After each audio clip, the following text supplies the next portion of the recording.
are live again for another morning edition of your Cup of Cyber. As you'll see, we have the Great Smoky Mountains coffee cup holding our early coffee, and we've got our Hawaiian shirt on. That means it's Friday Eve. Man, happy to be getting through the week.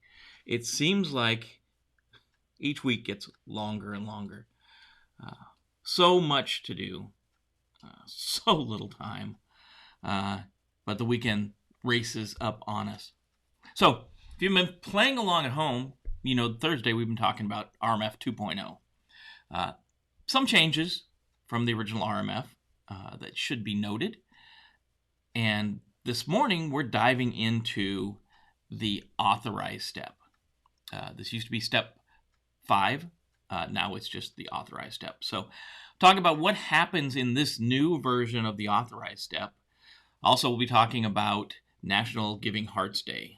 So, stay with us for this morning's Cup of Cyber.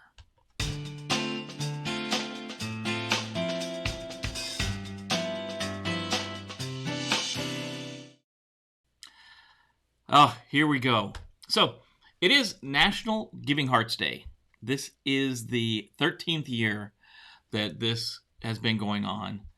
More than 28,000 people donated last year, and they raised about $13 million in funds. And that's just a way to give to those charities that you feel deserve a little help. So givingheartsday.org is the organization that can help you out with this. Minimum donation is $10. Just, giving back to someone. Could be the, pet shelter, could be your local food bank, could be anything, but just a way to give back to your community if you can do that. So if you're an organization that'd like to participate, you could hit them up at that site as well. So what exactly are we talking about here? We're talking about the Authorize step. So up to this point, the system owner has went through, selected the controls, determined the categorization of the system, select the controls, implemented the controls. The independent assessor has come in and evaluated the strength of those controls and made a report on that status. Then there's been some remediation. We fixed some of the problems that we can. We developed a POEM for a plan for fixing the rest of the problem. And now we can dive into the Authorize step. And this is kind of nice because as a system owner or even the security people supporting the system, we can we build a package and we hand it off to the authorizing official or the authorizing official's designated rep, their staff. And we wait. This step is the step as a system owner or the security staff supporting the system owner. This is where we can really kind of take a break from that system.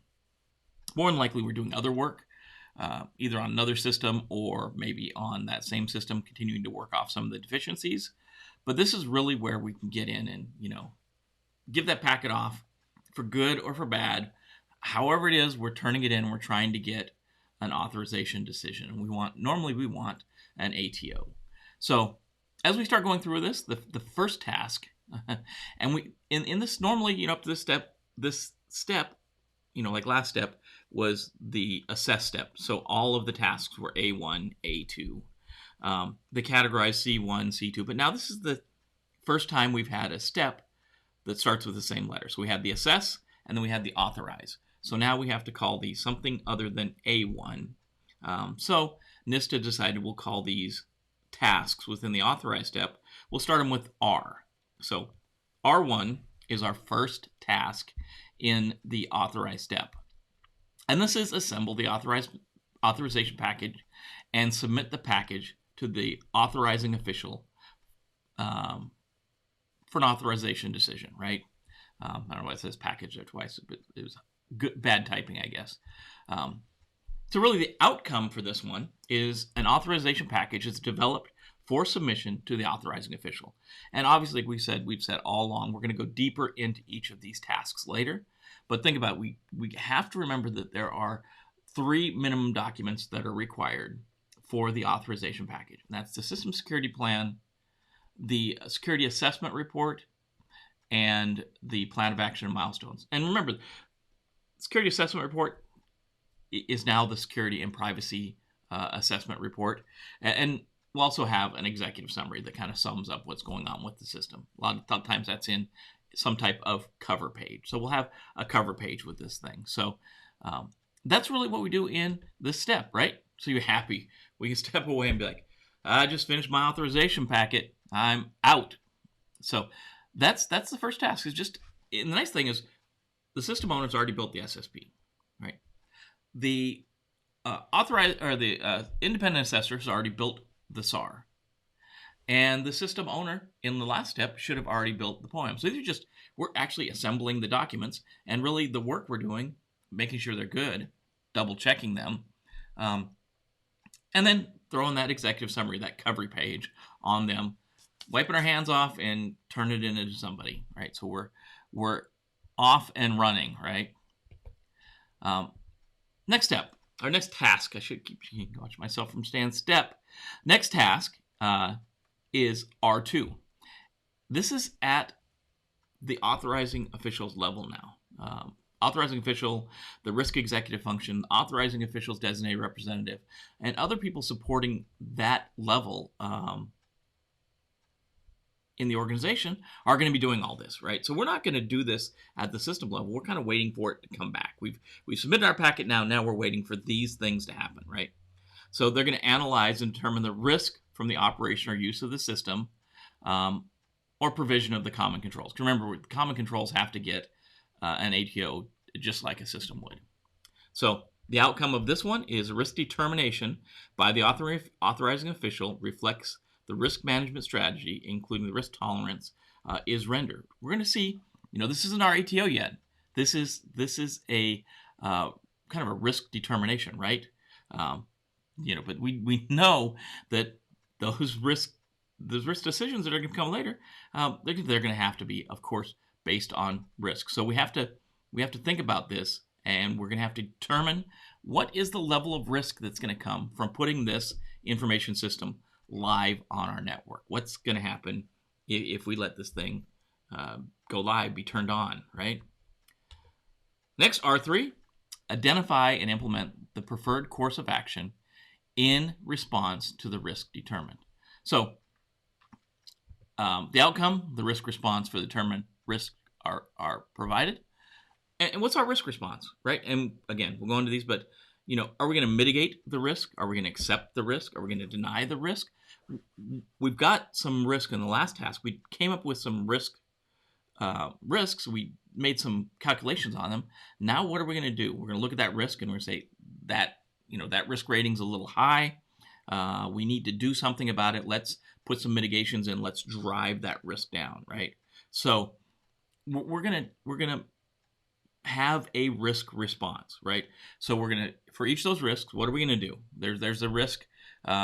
We don't have logging in place. Okay, well, we need to put something in place, or maybe we're gonna say we can't let the system go forward without logging in place. So we're gonna deny that risk. We're not going to accept the risk. We're gonna say you're gonna have to mitigate this, or you're gonna have to transfer it. Whatever that decision is, we're gonna have to do that, right? So, smart risk response, good for America, definitely. So then on task R4, determine if the risk from the operation or use of the information system or provision of the common controls is acceptable. This is where the authorization of the system or the common controls is either approved or denied. This is the decision. This is where the AO is putting their name on the line. This is where they're saying, I am accepting the risk of this system or these common controls to go live. I'm putting my name, I'm tying my name to them, right? So in this case, the AO has 4 choices they can do. Authorization to operate, what we call ATO. Common control authorization. Personally, NIST, I think you went wrong by doing this. I think that's still an ATO. It's still an ATO for a common control set, but in your wisdom, you've decided to say common control authorization is another authorization decision. Sure. Okay. If you want to do that, to me, it's the same thing. Common control authorization, authorization to operate, same. You're authorizing those controls. You're authorizing that system. You're authorizing that software, whatever. The AO is they're accepting the risk of that. Authorization to use, at first, I was a little hesitant to accept this one, but I get it now. It makes a little more sense. Authorization to use is when I'm taking something like a cloud service provider that has a FedRAMP ATO, and I'm saying, yeah, that can be used on our network. We're not going to add any additional controls. We're not going to make it go through any additional testing or anything like that. You're authorized to use it. You've got a FedRAMP system. You're authorized to use it, right?